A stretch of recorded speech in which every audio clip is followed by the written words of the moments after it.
otherwise to introduce our speaker this morning. It's Jim Almond, and he's going to talk about, obviously, as we can see, nature in focus. So I shall hand you over to Jim.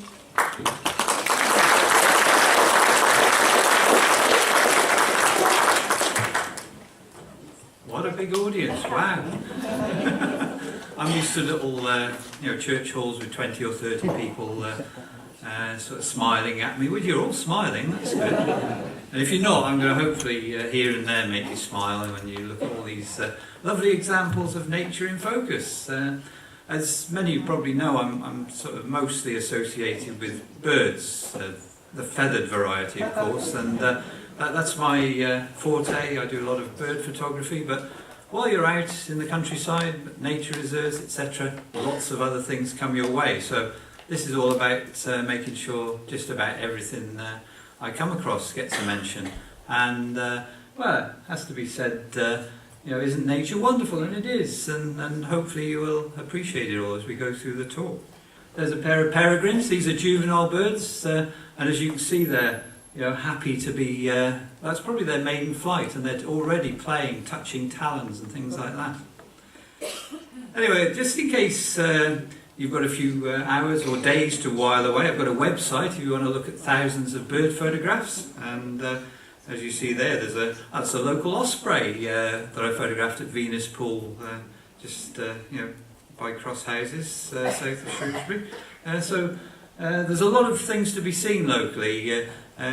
Once you've tired of my website, you can have a look at the blog. Everyone has an internet diary nowadays, don't they? And that keeps me up to date with my pictures. That's the one good thing about this. Blogs and that sort of thing are a big time waster, but it does make sure I have to sort and figure out which are my favourite pictures from wherever I've just been. And there's me in action in the field. Every time I look at this picture, it reminds me of an appointment I had with an orthopaedic consultant examining my back problem. And, he was looking at x-rays and saying, puzzled expression, "Do you carry something heavy over your one shoulder?"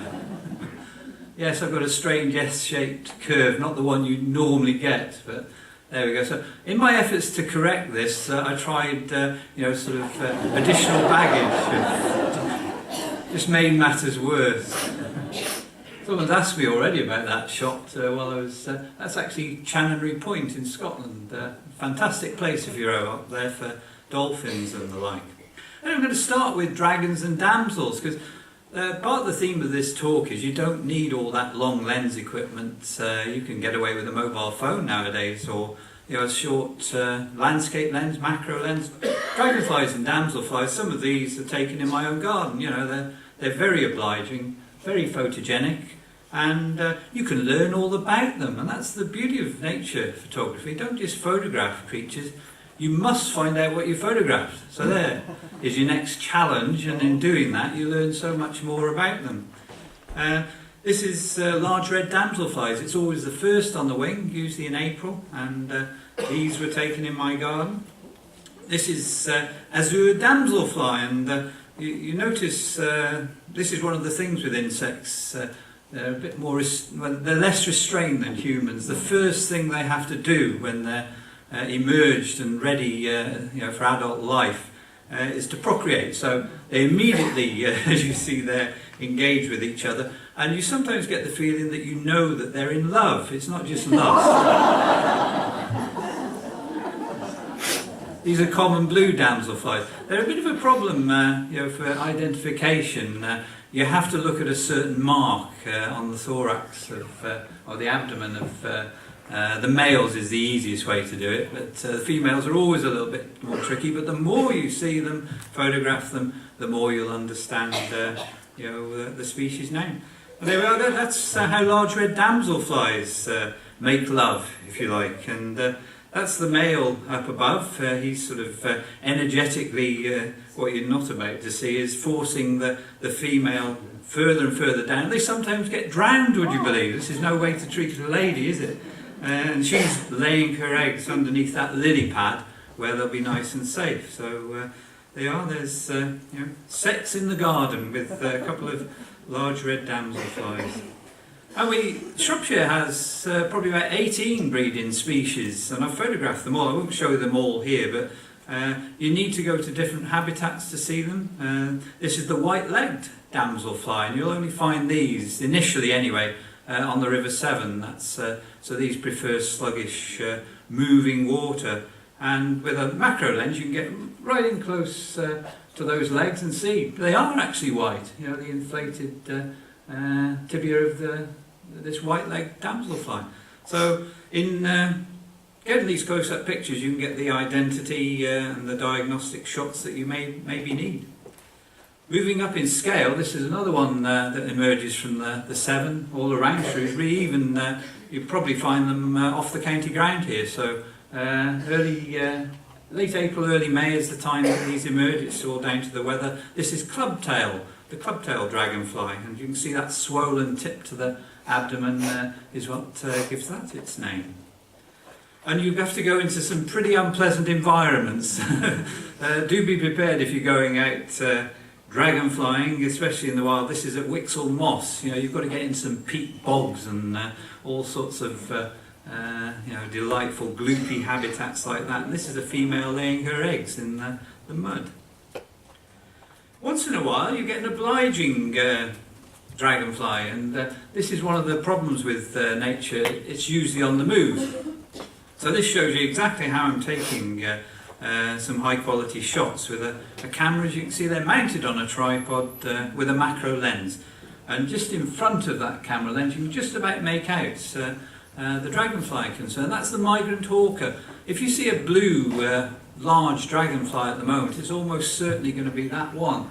They come over from the continent. That's how it gets its name, migrant hawker, and they will be on the wing till mid to late October. It's only the frosts that really stop them. So there you are. That's the picture I was taking, and it's a nice. Even though it's brown in it, you get the illusion you see a blue dragonfly when it's on the wing. So now I had my captive dragonfly. I never do anything untoward.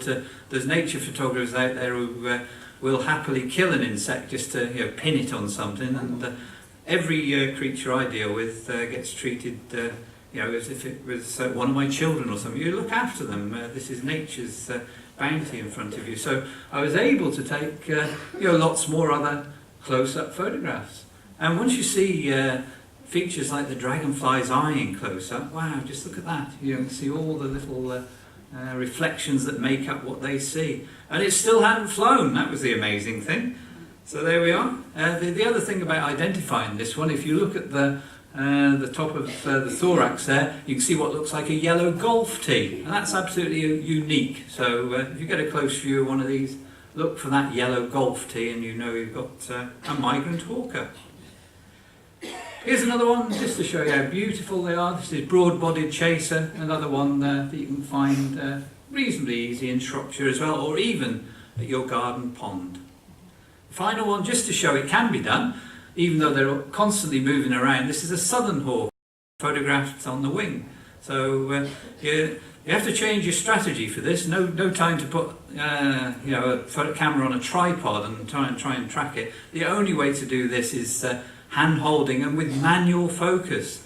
One thing you learn about dragonflies is they're creatures of habit, and they will always fly the same flight path. So it's just a matter of guessing the focus, and then minute little tweaks to it as they fly past you, and you hopefully get one or two sharp ones. So these that's a southern hawker. Right, we're in for a change of venue now, and I'm going to take you on a couple of twitches. This is the strange thing that serious birders do. You hear about a lost vagrant bird probably 200 miles away somewhere in the country, and you get up before dawn to drive there and photograph it or watch it. So we are. This is a southern grey shrike, and I went for this one really. It was up in North Yorkshire. Basically because such good pictures were coming out, it was standing on, it was even perched on people's cameras, and I wouldn't say heads, but bags, and it was obviously quite tame. And for the first hour, all I had was this distant view in a bush, probably about 60, 100 metres away. So I was dreading the fact that I'd be the only photographer there to come away with the most dodgy shot of a southern grey shrike. And you have to be patient at this game. You know, after about an hour, things started to get a bit more interesting. You know, it came closer, and it was showing us the way. You know, and obligingly perching on signposts and stuff like that. And then before you know it, I was with a crowd of people, and yeah, it looks as if we're all ganging up on it, doesn't it? You know, we've all found this bird and surrounding it. Well, not a thing of it. It flew to us, and I suddenly had to forget about my long lens and get the short lens out because it was at our feet. And what it was doing, basically, I didn't get a shot of it picking one up. As you stand on grass, a bit like cows do, you shuffle about and make vibration. It brings the worms to the surface. So that's what he was doing. He was picking up worms at our feet. But nevertheless, that's, if you've never seen one before, a southern grey shrike, and we'll leave it perched on that signpost again. Give it a bit more feather detail than I originally managed. This was probably, it was at the time, the longest distance I'd ever driven to see a rare bird, and this is the Lost Gardens of Heligan. I'm sure some of you have been there. Fantastic place down in Cornwall. I'll call this the Rumble in the Jungle. It sounds a bit like it's a boxing match, doesn't it? But don't worry. And the bird that was landlocked here after, would you believe, flying the Atlantic was a green heron which had come all the way from North America. And there it was, in this little pond, you know, just scouring the margins of the pond. And it was actually catching small fish and just skulking along. There we are, you can see a small fish in the bill there, that particular one. And I managed to combine the hobbies of dragonflies and birds here because it snapped a dragonfly out the air as well. That's amazing, isn't it? I should have preceded that with the southern hawker picture, because that's what he's got in his bill, and I could have kidded you on, couldn't I, that flight shot I took was just before it was doomed to go down the throat of a green heron. A very attractive bird, nowhere near, these are much smaller than our grey herons, so that's actually perched on not a very large rhododendron bush, and perfect pose really. That's a nice shot for for a bird to carry itself when they just look over their shoulder and give you that view. And one more shot before it flew away. It looked a bit surprised. You always know when a bird's about to fly. They actually hear something, and that's the time to click away and get the flight shot, because which I didn't manage. But nevertheless, you can't have everything. Now then, some of nature, all of nature, I believe, you go out there to sort of find it randomly and enjoy it. But there are nature spectacles, and I'll show you one or two that happen either as a sort of consequence of nature, or here human intervention in keeping or maintaining the red kites. If we go back 20 years or so, red kites weren't as common as they are nowadays. You see them flying over Shrewsbury. They're quite a widespread bird in the south of the county, and spreading in the north, east to west as well. So red kites are everywhere, but we've forgotten now that part of their recovery was the establishment of feeding farms. This is Gigrin Farm over in Wales, which it's only a short drive away, and if you've got a medium-sized telephoto lens, it's a great place to get flight shots of flying meat. I don't know if you've ever done that before. That's probably the best flight shot I've ever taken, I think. It's absolutely perfect. And it's a bit like, everything works to a clock there. They do the set feeding at 2:30, whatever it is. So you know it, you arrive there with plenty of time. The birds know it, you'll find them all perched up in the nearby trees. And as soon as the meat's on the ground, and more importantly, the tractor and human has disappeared, then in they come. These are wild birds, it's not a circus show.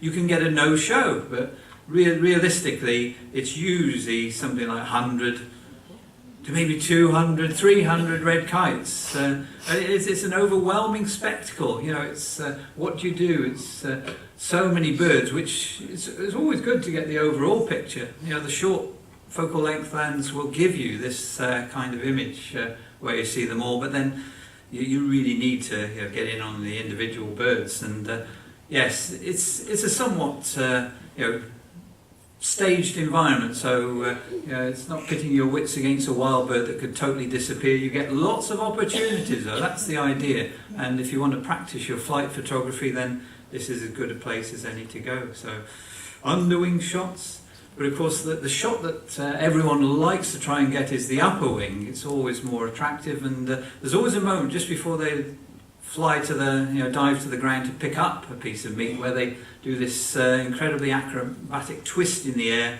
so you get some fantastic moments showing the beautiful plumage, that reddish brown tail, and the rest of it, absolutely gorgeous. So these are red kites, and they basically save energy. Hobbies do it with dragonflies; they eat them on the wing, but rather than picking up a piece of meat, and you notice that sort of buzzard just standing timidly there. There's a so-called pecking order. The buzzard won't touch anything until the red kites have eaten. So they grab a piece of meat on the ground without actually landing, and then they fly off with it. And then you see it's still clutching there. Maybe not the same bird. This is a composite, succession. And now you can see it's just put this morsel of meat in the one particular talon, and then they'll actually eat it, consume it on the wing. So it saves them flying to a tree to land, to eat, to fly off again and join in the melee to try and get more food. So the more times you can go around, pick up a piece of meat, the more you get to eat. And I'll let you into a secret, because I'm not a great fan of Gigrin type places for photography. I like the birds out in the wild. I'd gone because this particular winter there was a black kite in residence there. It had been attracted by all the other red kites that were regularly there, but joined in the feeding as well. So this is a very rare bird in the UK. It is a totally wild bird, as you see there. It's grabbed a bigger portion of meat than, or is it fat? I think this poor bird got the sort of the bits that were left, rather than the choice bits of rump steak which they allegedly put out there. So there's a black kite for your money as well. And there's the poor buzzard. He can now probably have a go at his tasty pickings. And you get some unusual sights there, because I'm not entirely sure whether this pied wagtail was about to tuck in. He's probably best to keep his head down, because next in line to come in is the herons. So you find all sorts of other birds you wouldn't expect to be feeding there, making their moment felt. And then finally the corvids, crows, rooks, ravens will come in as well. So it's the classic pecking order. The birds seem to know which is their destiny and when to eat. Well, I mentioned earlier with the dragonflies, you've got so much nature in your garden, then if you've got a reasonable lens, particularly a macro lens, why not go out when there's something interesting to be seen? If you see ladybirds from a distance, you just see a random ladybird sitting on one of your roses. If you look closer, you suddenly see, wow, it's actually feasting. You see all those little aphids there. So you can actually get the picture of, get some you can identify the aphid if you feel so way inclined. Maybe that's a challenge too far, and in this particular picture I can see it on the screen there. It's actually consuming one of the aphids, and that's what they're actually doing there. Feeding themselves up and making you happy in the process, because they're the aphid taking all the aphids off your plants. And this is a leather jacket. Are you troubled by these? It's the larva of the crane fly, and they get in your lawns. I don't think they do too much damage actually, but if you feel inclined to remove all the leather jackets from your garden, there's one useful tip I can give you. Get a local friendly hoopoo to give you some assistance. Now in Shropshire it's not going to be an everyday occurrence, let's face it. I've only ever seen 3 in Shropshire ever. So it isn't going to happen very often, but every time I've seen hoopoo, especially, it's the classic bird. If you read the books on them, they always turn up on a vicar's lawn. So if there's any vicars in the house today, or you know a vicar, that's where to look. If the house name is called the rectory, that's where they'll turn up. So there we are. There's our hoopoo, and every time I photograph them, they always do this. They delve that bill into the lawn, they pull up a leather jacket and they toss it up and then eat it. Straight down the throat basically. And if that wasn't a fluke, because there it is again, I think that's the last one anyway, but that's entertainment with a hoopoo, which not the easiest bird to find locally. I always do a little section on Shropshire peregrines. I help coordinate the group at the moment, and I've had a licence to photograph one pair at the nest, so do be aware the pictures you're about to see are covered by a Natural England licence. You can't approach a peregrine's nest in that way without, you'd be breaking the law, so don't do it. But over the years I've created some wonderful photographs that I feel really privileged to have taken. Maybe a book one year, one day, who knows, but you see some sights that are absolutely engaging, and in a sense maybe we shouldn't be doing too much of nowadays, but I know with this is taken from a height, it's probably about 50-60 metres away from the breeding bird. I'm using long lenses, etc. Totally confiding in a sense. I don't pose a threat. There's a valley in between, and there we are, female peregrine with 3 eggs. And this was probably one of my luckiest shots, because I happened to be there the day, and you can actually see the cracked egg there where that young chick has just hatched out of the egg. Just blowing it up a little closer. And would you believe that that chick there is covered in down, which when they come out of the egg it's still quite damp and sticky, so it sticks to the flesh, as you see there. By the end of that day, that will be a downy chick. You can just see the head there. And one thing that has puzzled me, I've never been sure when these chicks have their first meal. I'd never seen it being done. You always see them when they get a bit larger. They're feeding 2 or 3 times a day. But I'd never had an inkling when they would have their first feed. Would it be after 2 or 3 days, whatever? It was actually on the first day. Only had a small bird that was brought in, but you can see there the female just tenderly putting little morsels of food in the bill of that young chick, which by the end of that day was able to sit up and sort of have it forced into it's basically feeding by gravity. Put the meat, as you can see there in the bill, lie it down, and hopefully it will fall down the throat. So there we go.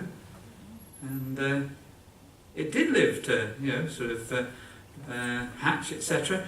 I put this in really, it's one of those photographs that makes us realise that we have a truly wild bird, and we do things that enter its world. There's a lot of issues nowadays with pigeon fanciers and people who have ornamental doves. The peregrine doesn't distinguish between a pet bird and a wild bird. They take an easy bird, like a lion would always take the easiest prey. So there's a lot of, how should we say, lobbying for peregrines to not be protected anymore. But this bird is as they call it, an apex raptor. So they're at the top of a food chain, and it's very important that we do recognise their importance in the environment. But yes, if you do keep ornamental doves, they can be, destined to doom the hands of a peregrine. And they have usually up to 4 eggs, which hatch 4 chicks, and that's a lot of mouths to feed. So, there's a lot of feeding to be done there. That's always a picture that raises a smile, isn't it? If you can see the little catchlight in those birds' eyes, you'd see the female peregrine flying up above, imploring them to fly. And there they are. These are 2 chicks having their maiden flight. Isn't that amazing? And there they go, up in the air. To do, as you saw on the title slide, a little pretend food pass. They literally touch talons. There's no food or anything there to food pass, but this is how they will pass food between themselves and to and from the parents, as well as they become truly flying free wild birds. And there's a just fledged juvenile. Totally different plumage pattern. They have a browny buff sort of chest, and the streaking is down the body. So you remember that pattern, and you can confidently announce to your friends while you're out bird watching, oh, that's a peregrine that's perched over there. Oh, and it's a juvenile. You'll know the difference in plumage. Let's have something a bit more, how should we say, genteel now, and butterflies. That's a small copper, but it's not the traditional angle you take. Generally, most people take the upper wing of butterflies, but I'm going to encourage you to take arty shots like that. It's nice to see a small copper from a different direction. This is a small heath butterfly, and you generally tend to only ever take the closed wing shot because that's all you ever see. This butterfly never opens its wings. It just, once it lands, the wings are closed firmly, as you see there, but still not a good reason not to photograph it. This is silver-studded blue. I'm sure the keen nature lovers amongst you will know that these breed, and there's a little colony in the north of Shropshire at Prees Heath. So if you want to see, and you see all those tiny little, they're actually blue, those little granules in the black spots, that's another diagnostic feature of this particular one, the silver-studded blue. And this is a common blue. It's not all blue because this is the female, and I was trying to photograph and see the range of patterns in female common blue butterflies, and they go from being off blue, as you see there, and quite a bit of brown, to being completely brown. And that does cause a bit of confusion because of course there are, and this sounds a strange thing to say, brown blue butterflies. There is a couple of butterflies which will have you going if you see an all brown butterfly. That could be mistaken for one. So then you need to look at underwings, and this particular one, if I go back to that one, I look at the shape of the wings, and those are very rounded, whereas in this one you see they're quite angular, quite pointed at the top of that, and much browner. And when I finally got this to open its wings, totally different to the blues we were just seeing. This is a brown argus, and it's now, this one was one of the very first that had been photographed locally at Venus Pool. Now you can go there and see dozens, and it just shows how nature is changing all the time. In the last 10 years, this has gone from being a totally very rare. There's always the occasional vagrant, but not a breeding butterfly at all. Now that's breeding at several sites in Shropshire, so it's become an easy one to see, brown argus. And of course there's others you can go out to see. This is white letter hare streak, not an easy one, but you don't tend to find them on the trees, elm trees, if you can find them, that they associate with, but they're often more likely to be seen carrying nectar away from the brambles that may be growing at the base of them. So there's an opportunity to get white letter hare streak.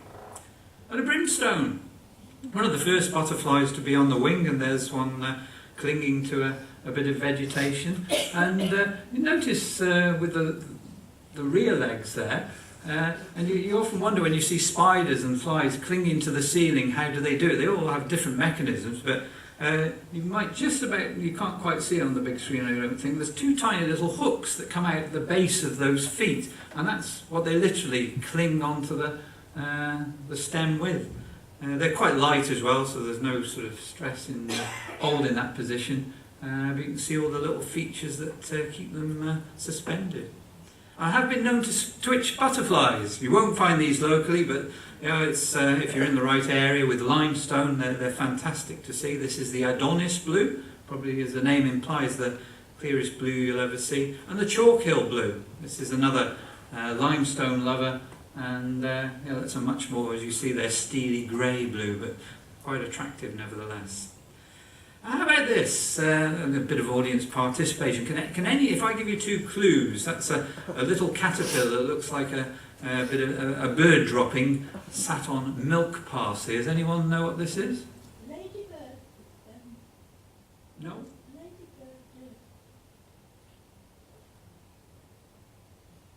Ladybird. No. If I show you, this is again easy, isn't it? Show you the caterpillar a little bit bigger. Oh, I thought someone clever might have got this. How about the Norfolk fens? You don't get these in Shropshire. Yes, it's a swallowtail, and it's a curious association man has with these. That they only exist with human intervention. You have to. Their food and breeding plant is milk parsley, and you have to manage a reed bed to make sure you've got enough of that for them to actually breed on, because otherwise it just gets choked and totally taken over by the native reeds, the Phragmites and whatever. So it's only by managing reed beds we have a population of swallowtails there. And the knowledgeable and astute you're looking at that, but that's Verbena bonariensis. He's photographed that in a garden. So, which I did, which is adjacent to a reed bed, but I finally got one on a marsh thistle as well, which is the proper way to do it. So that's swallowtail butterfly in Norfolk. This is a local one of the earliest on the wing, and basically lots of these fritillaries look very similar. This is the pearl-bordered fritillary. And if you photograph the upper wing, or look at the upper wing, they all look the same. So you need the underwing. And this is the pearl-bordered fritillary. If we, it gets the name for those white little marks at the top of the wing you can see as we look at it. And there's one similar white pearl in the middle of that wing. So pearl-bordered fritillary has that sort of pattern. Just remember there's not many pearls apart from at the border of the wing. This is the small pearl-bordered fritillary, which looks exactly the same on the upper wing, and this is the upper wing appearance, underwing. So you see the difference? Yes? It's totally different, and it's only by looking at and photographing that underwing that you'll be able to identify it. And there we are, there's two mating, which just sort of show it's not just dragonflies, butterflies are up to it straight away. Let's go fishing. Well, I think most of these were taken at Venus Pool, and there's no finer sight when you've got a kingfisher there. There haven't been many sightings this year. It's been a bad year for kingfishers, but they will hover just before they dive in the water for their fish. I've not got them diving in, but I've got them coming out, often fishless. It does make a nice shot with all the droplets, doesn't it? And there we are, a close-up of kingfisher emerging from the water. And if you want a tip on how to photograph a bird that frequents a particular post or stick or branch or whatever, then pre-focus on the branch, and you need your camera mounted on a tripod obviously so it doesn't stray from that, and just basically then wait for the bird to fly in and then fire a burst with your camera using a cable release the moment you see the bird approaching from the corner of the eye, and you'll get a few of it not there and then a few with it settle down on the perch, but in between you get the moments when maybe it's landing, that little bit of action as it lands on the post. Sometimes, as you see there, it won't have a fish. Other times it'll come the other way and not have a fish, but maybe eventually you get one when it lands with a fish. So just keep firing away and you will get the shot in the end. Yeah. I thought I wouldn't do it this time, but I showed you the full sequence in the last time I was here, and you'll always remember it, won't you? It took about 2 minutes to swallow this large fish. Yes, this great crested grebe did actually swallow that fish. You might need to look away because I'm going to show you an even bigger fish going down the throat of a heron. And yes, it's quite grisly things you see. This is a much larger roach, and this didn't take 2 or 3 minutes. This took about half a second. It literally flipped the fish up and back with the head, and there it was down the throat. You can see the tail there gone. And you just see a bit like a pelican. Once a heron has a big meal, it just the throat just becomes incredibly open, and down the hatch it goes. And I was watching these two little pied wagtails watching that scene, and you just wonder what they're thinking, don't you? I'll tell you what, they wouldn't want to get too close. I've seen moor hens and all sorts of things disappear down the throat of a heron, so I'll spare you all those ordeals. Here's a few other birds. Fish. There's a few little egrets at Venus Pool right now, so if you want to enjoy seeing birds like that and what they do, there's one picking up a fish. But that was easy. I was trying to get the moment when they actually toss and swallow that fish, and there it is, about to, same way we just saw the heron do it, but much quicker, and down the hatch. You see those moments when the bill is literally, the fish is tossed in the bill, and little water droplets just before it goes down. And there we are, that shows the effect quite nicely. And these are sticklebacks, believe it or not, so it just shows how small these fish are. You can just about see the spines on that particular one.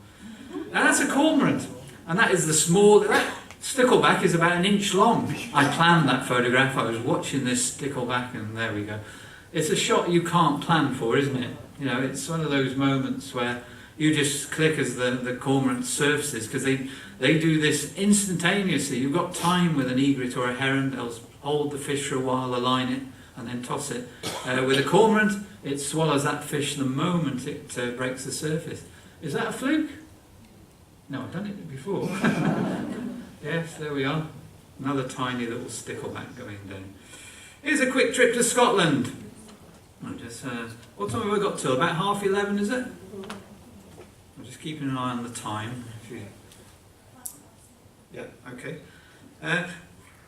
Just one or two of the Scottish speciality birds, and there's no finer one than crested tit. You need to go to the Scottish Highlands to see these. You will not see them anywhere else. And look at that lovely crest. It can't be mistaken, and the black and white patterning to the head with anything else. So you can see these all year round, but probably the best time to see them is in the winter. I've never actually been during the winter months, but you'll find them on the snow, and they'll come to feeders, and they're very engaging. The only time they are difficult, they seem to disappear, is during and just after breeding, but nevertheless they are quite easily found if you're in the Grantown-on-Spey, Lochgarten area is a particularly good area, but generally in the Highlands of Scotland.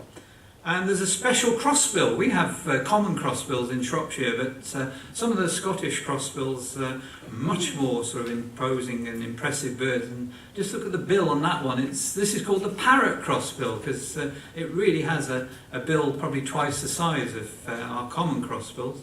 Nevertheless, I was lucky there. This is the moment you hope will happen. They're usually at the top of conifers, feeding on the fir cones, which they prize apart with that particularly shaped bill. But they have to come down to drink, so it's very important that you loiter by puddles when you're in a woodland. You know, sometime someone will come down to feed.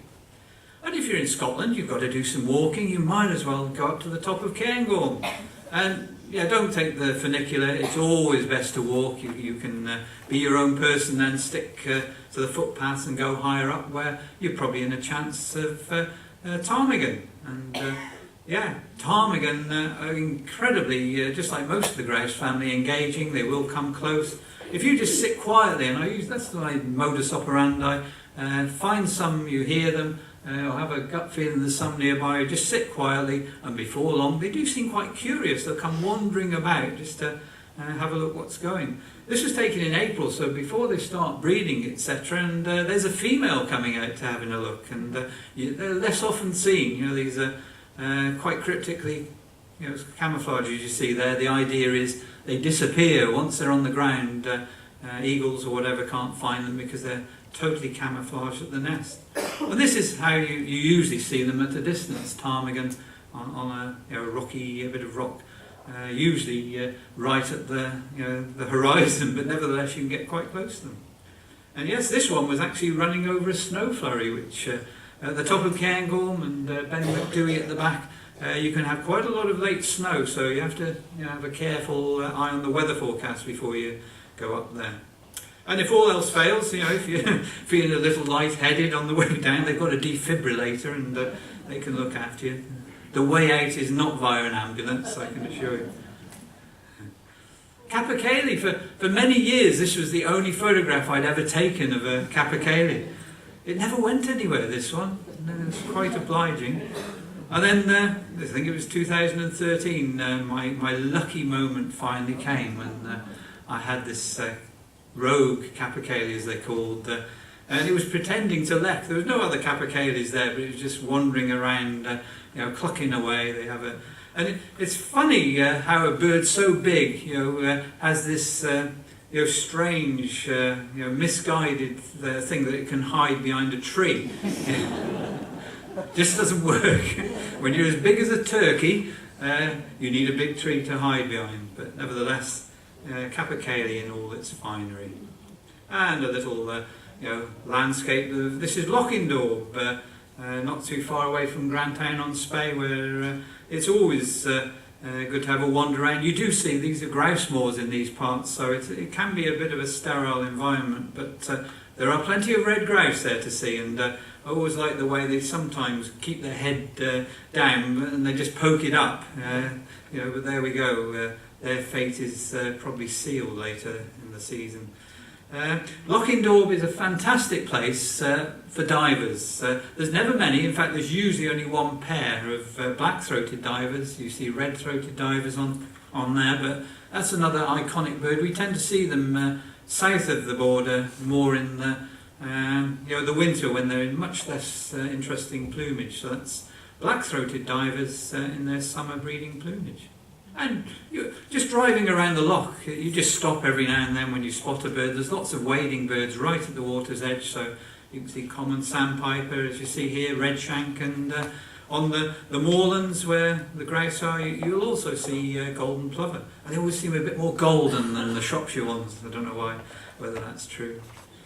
This is a little lochen called Abbey Lochen, just down the road from Grantown-on-Spey, and this is it's a tiny lochen, only about 120 metres across, and yes, it usually has about 3 pairs of Slavonian grebes, which are in breeding plumage, and that's one of the most beautiful of our breeding birds, I think. Slavonian grebe. And beware of Scotsmen selling eggs.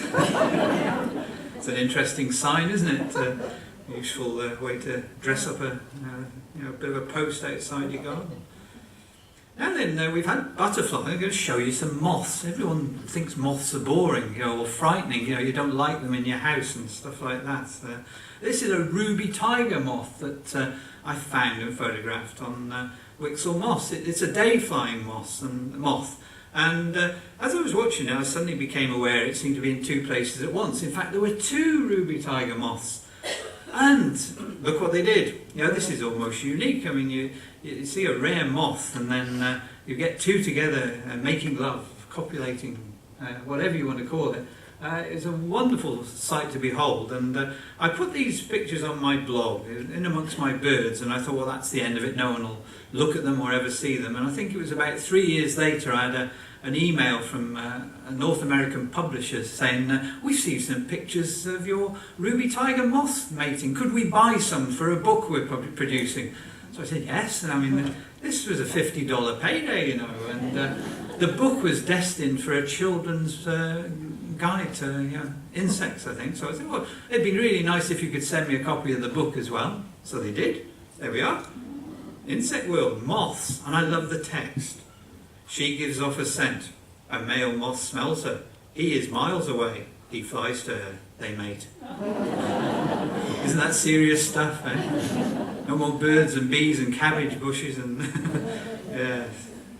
And then, do you realise attractive moths, this one maybe isn't the most attractive, are in your garden all the time. Sometimes day flying or day resting. This is the eyed hawk moth, and on some dactylorhiza orchids in my garden, and not flashing his eyes, but nevertheless they're the most impressive moth. And this, if you've got fuchsias, is the larva of the elephant hawk moth, and there's a fuchsia, and if I give you a middle finger, an index finger, to give you a sense of scale, that's how big these are, as big as your fingers. So they're pretty good as I got close in. I watched that leaf disappear in about a minute. They just go up and down, feeding like crazy. So you might not welcome these to your garden if you love your fuchsias, because they do defoliate them. But aren't you just wondering what the adult looks like? Wow. These are flying around your garden at night if you've got fuchsias, probably. It's the most attractive of the hawk moths that we get in Shropshire, certainly. So that's the elephant hawk moth. And yeah, see some different angles. If you almost looks like Dracula in the bottom one, doesn't it? Whoops, it flew away. Yeah, there we go. Destined to fly away. Iris cycloglossa. Well, this is an unashamedly, I put this in just to have a sort of icebreaker to wake you all up. Is anyone falling asleep out there? No? I have this in my garden. It comes from Afghanistan. I've never been there to photograph it in the wild, surprisingly. I don't think anyone would be mad to try and find this in the wild now.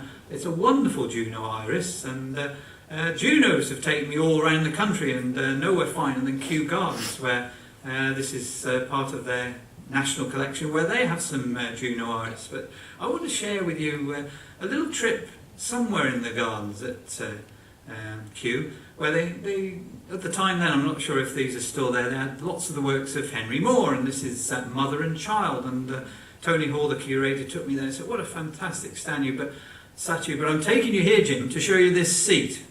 So never mind the statue, I'm going to show you this seat, and one of the nicest inscriptions I've ever seen. So here we go. In loving memory of Fiona Neat, who loved these gardens and came here often, and of Francis Neat, who didn't.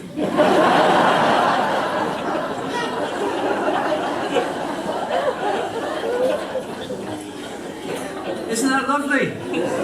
That is how to remember your loved one. You're smiling. Everyone I engage with that picture smiles, and what a lovely way to remember your relatives.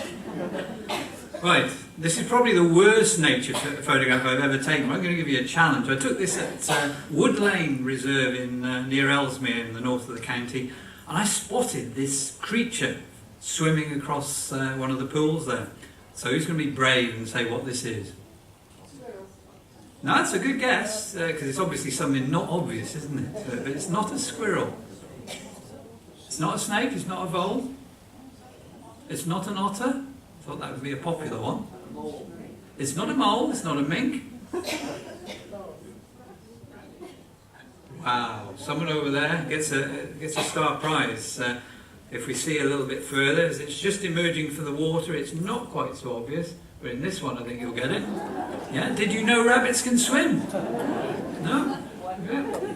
Well, they can, and that one swam across, it wasn't the main scrape, but one of the really big, it probably swam for about 60 metres, to whether it was spooked by a fox or something, I don't know, but yeah, one bound in the water and then off, so rabbits can swim. This is true, there's one. Except that's not a rabbit, that's a bunny, as my daughter would tell me. Yeah, they're much cuter, Dad. Bad hair day? I don't know, mate, everyone loves hares, and I'm the same, I love hares, but I always think they look a bit grumpy, and this one was absolutely soaked after a torrential downpour, and eventually he must have dried out, but I took this series of pictures of him cheering up ever so slightly. I'll try and find for the next time I come some nice smiling, happy pictures of hares to entertain you. And of course, let's say with this trepidation, who loves squirrels? You do? Yeah. Well, I won't say anything unkind then, because grey squirrels aren't everyone's favourites, especially if you're a keen gardener, and but they can occasionally be cute. This is a talk closing. I've used this before, and everyone usually prefers the red squirrel, because there's much more. And of course, it has been a bit of a disaster for red squirrels, the greys taking over and disease, etc. But in the States, I don't know if you're aware of this, that they have black squirrels, and it's basically a grey squirrel with a mutant gene which creates, just has black plumage and sort of for everything.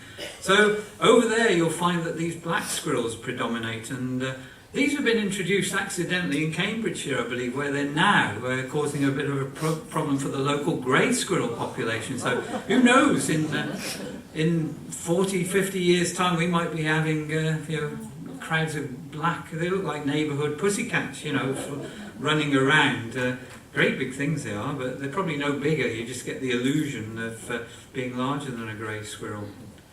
And while I was in the States, I thought this would make you smile as well. You see my breakfast as well as some of the photographs I've taken. I was stopping with a lady who I remember her proudly announcing, "Well, Jim, tomorrow morning you're going to have pop-ups for breakfast." And I thought, "Oh, that sounds exciting. What are they?" And these are pop-ups. So I proceeded to sort of cut one in half, put some butter in, and then melt the butter and strawberry jam in, and I can tell you it's indescribably good. But then I had to come clean with it. I said, "No, these are Yorkshire puddings." So the Americans eat pop-ups. Never mind your roast beef. You try Yorkshire puddings with butter and strawberry jam. It's absolutely fantastic. There's a loose way to get into the real sort of pest of gardeners in New England. This was actually taken chipmunks, and I barely had time to protect this creature fiercely because my hostess announced she was going to get her gun. I'll deal with him. And I said, well, he's so cute, he's not doing anything. Well, look at him, he's eating my bulbs now. So they're quite adept at digging up your bulb collection from your garden. Never mind moles doing it, or this sort of chipmunks are bad news. And this is indigo bunting, as you all know. That's not a native British bird, but nevertheless I had a fantastic time photographing indigo bunting while I was in New England. And it led to a very strange encounter. Where I was photographing was this place, the Americans love their military, etc., East River Park. And I was photographing these two pictures you see here, and then I felt a tap on my shoulder, and I looked round and there was a lady stood there, and she said, "Are you Jim Almond?" I said, taken aback, I'm 3,000 miles from home or whatever, and someone's walked up to me and said, "Are you Jim Almond?" I said, "Yes." Well, that's incredible. And she said, "Oh, well, I'm so-and-so, I can't remember her name. You're not in the audience, are you?" "I live in Ludlow." I said, "Oh, that's incredible. We're both on holiday in New England, and you've bumped into me." And then it was only after a minute or two we were chatting and who we knew and stuff like that. And I said, wait a minute. How do you know who I am?" And she said, "Well, I just saw your bag and I was worried."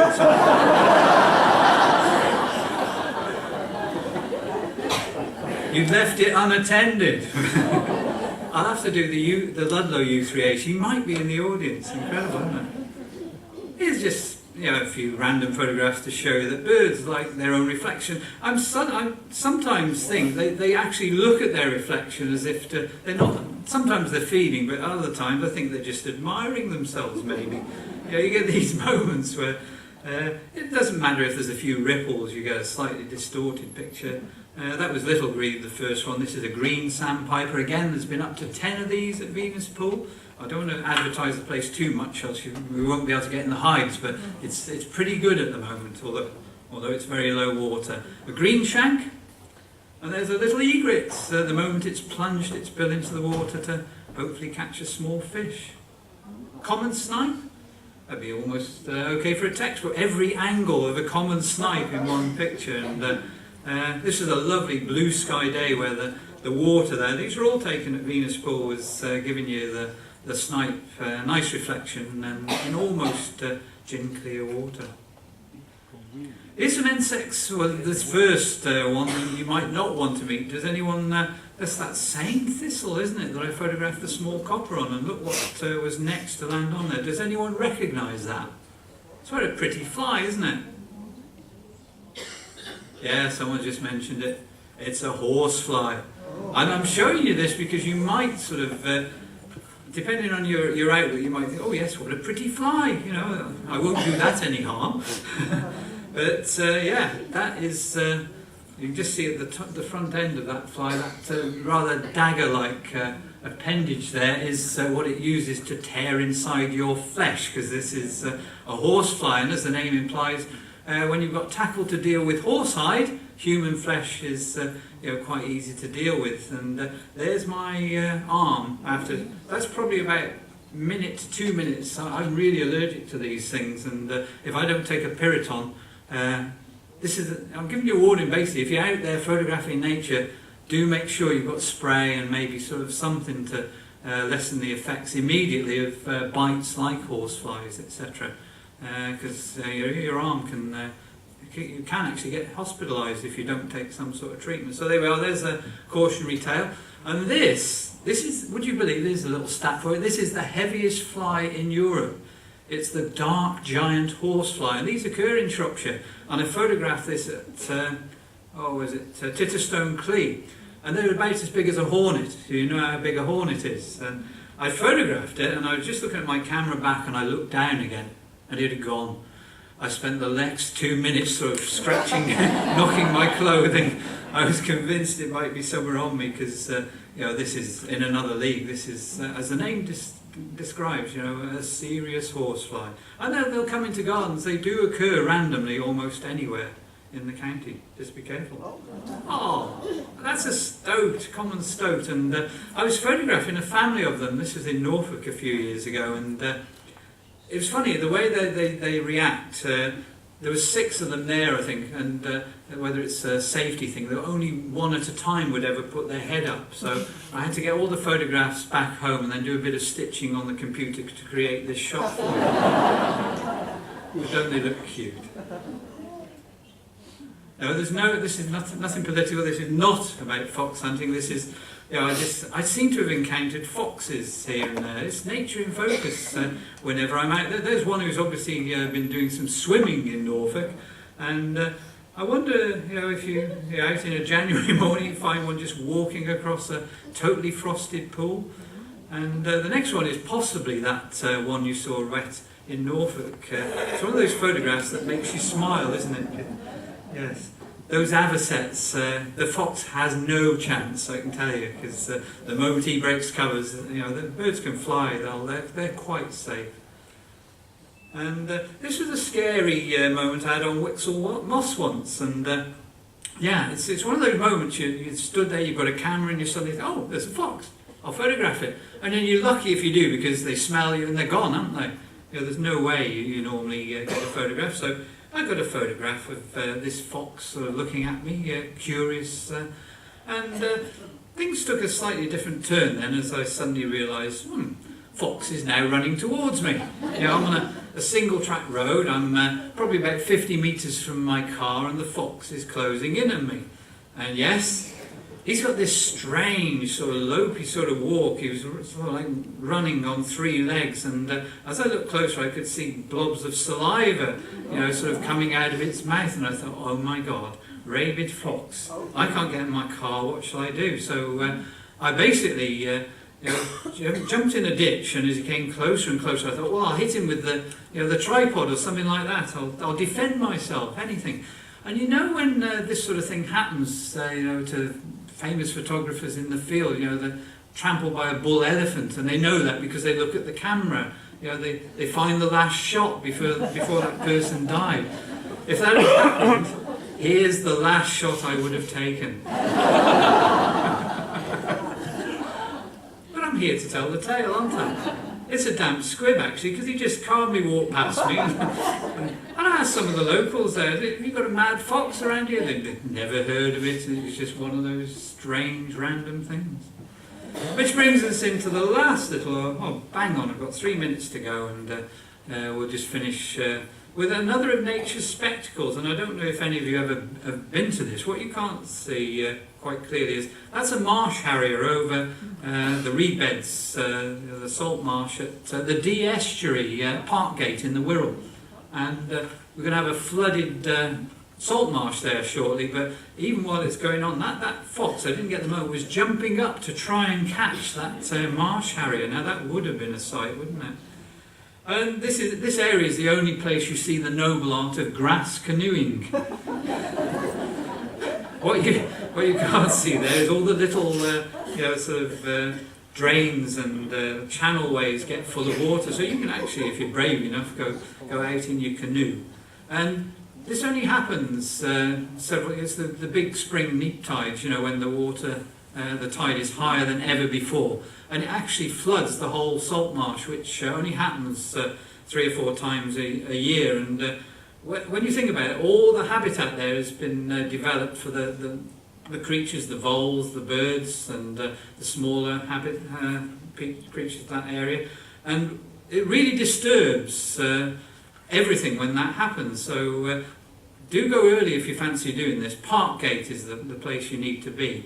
And there's usually several hundred people there, with cameras and just watching to see what happens. And this is what it looks like as the tide is starting to turn. And then slowly you suddenly see this quite quickly creeping wall of water coming towards you. And eventually it does come right up. It doesn't cover all the vegetation, but nevertheless it's one of those sights that you'll only see. And the first one is always the most important, because this is when everything seems to happen. So all the predators there, the herons will be eating some of the birds like water rail, which are displaced. They can fly, but they tend to run away, and as you can see, there's one there disappearing down a heron. Kestrel will be landing here and there on voles, etc., as will short-eared owls. So it's a real sort of mixture of, there's a short-eared owl there taking a vole away, and a hen harrier. Where on earth can you see all these creatures doing these incredible things in the UK all at one session? You know, it's hen harriers are quite rare anyway. And barn owl as well. And there we are, there's a barn owl carrying a vole off. So that's one of the spring high tides at Parkgate on the Wirral. And I'll just finish with a couple of short-eared owl pictures. They've got to be one of the most amazing of our, and not always nocturnal owls. This is the one species that will fly in daytime, and give you, as you see there, quite a treat to see. So there we are. It's 10:30. I'll leave you with a nice Scottish sunset on Mull. There we go. Thank you.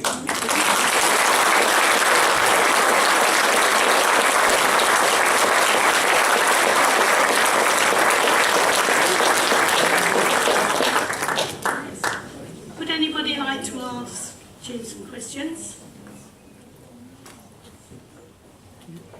The answer is no. You sure? You got? Yeah, this will start a deluge of questions. I personally, I use several cameras, but the one for all my bird photography is a Canon SLR. 7D Mark II is the one I use now, but I've worked up to that with generations of similar Canon cameras. They get better every year, so the one you buy is usually the middle of the road, which at the moment is the 7D Mark II. About £1,000, that might be too much, but when you consider the amount of pleasure you're going to get out of using it and the quality, don't buy the budget SLRs. They're not good for nature photography, because you'll see in some of the pictures where you rely on a lot of images in a burst, 10 frames per second maybe, to get that shot different to the rest. It's only the better cameras that will give you that, and the speed to cope with processing it. So that's the camera. The lens, for bird photography, minimum 400mm focal length, ideally a bit longer. For macro work, you can use a landscape lens, anything you can close focus on, but dedicated macro lenses are even better. They're a bit more pricey, but the other way, use your mobile phone. You get some fantastic pictures, and particularly video nowadays, that they are incredible. Thank you. I'd like to, with you, thank Jim for his wonderful photography. I think it's a beautiful hobby. It gives us a chance to go somewhere else instead of living the everyday life, of actually seeing how wonderful each insect, each bird can be when they're in their own environment. So once again, I'd like to thank Jim, and I hope you would join me. Thank you.